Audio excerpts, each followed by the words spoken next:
वहीं छत्तीसगढ़ में 23 फरवरी से बजट सत्र की शुरुआत हो जाएगी। बता दें 22 फरवरी को बीजेपी दल की बैठक होगी। नवा रायपुर सीएम हाउस में बैठक होगी। बजट सत्र की तैयारियों को लेकर चर्चा होगी। विपक्ष के सवालों के जवाब देने की रणनीति जो है बनेगी। तो छत्तीसगढ़ में 23 फरवरी से बजट सत्र की शुरुआत हो रही है और 22 फरवरी को बीजेपी दल की बैठक होगी और इस बैठक में रणनीति बनाई जाएगी। विपक्ष को कैसे जवाब दिया जाए।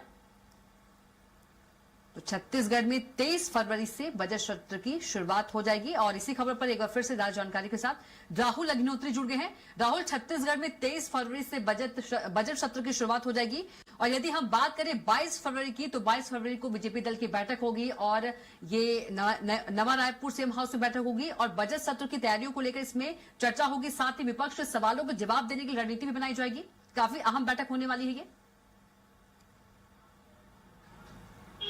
जी कविता, देखा जाए तो जब भी विधानसभा का सत्र होता है उससे पहले दोनों ही पक्षों के जो विधायक होते हैं वो इस तरीके के बैठकें आयोजित की जाती है, जहां पर दोनों ही पार्टियां जो है वो अपने विधायकों के साथ चर्चा करती है विधानसभा सत्र में किस तरीके से अपनी बातों को रखना है, कौन से प्रश्न महत्वपूर्ण,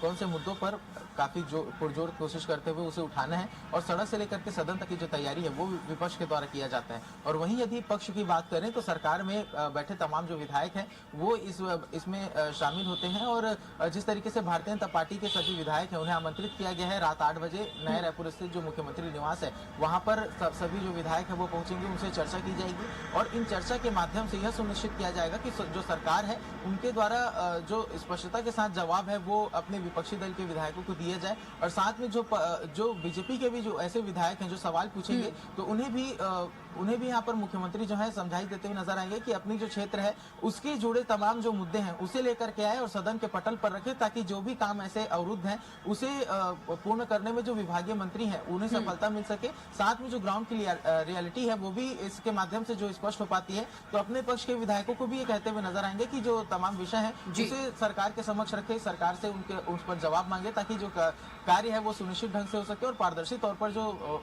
विभागीय मंत्री हैं वो तमाम विषयों पर काम कर सके। इसके साथ ही देखा जाए तो विपक्ष के सवालों को किस तरीके से लेना है इसको लेकर भी मंत्रियों के साथ चर्चा करते हुए नजर आएंगे और साथ में मुख्यमंत्री स्वयं जिस तरीके से समीक्षा विभिन्न विभागों की कर चुके हैं तो उनके भी दिमाग में एक फ्रेम जो है वो पूरी तरीके से तैयार है कि विधानसभा का बजट सत्र किस तरीके से रहने वाला है, बजट को किस तरीके से समर्थन करना है, किन विषयों पर जो विभागीय तौर पर जो मांग की गई थी उसमें क्या कुछ वित्त मंत्री ओपी चौधरी के द्वारा जो निर्णय है वो लिए गए हैं। तो वित्त मंत्री ओपी चौधरी भी पूरे विधायक दल की बैठक में शामिल रहेंगे। तो कुल मिलाकर के देखा जाए बजट सत्र से पहले एक बड़ा आयोजन और एक बड़े तमाम जानकारी के लिए आपका बहुत ही धन्यवाद।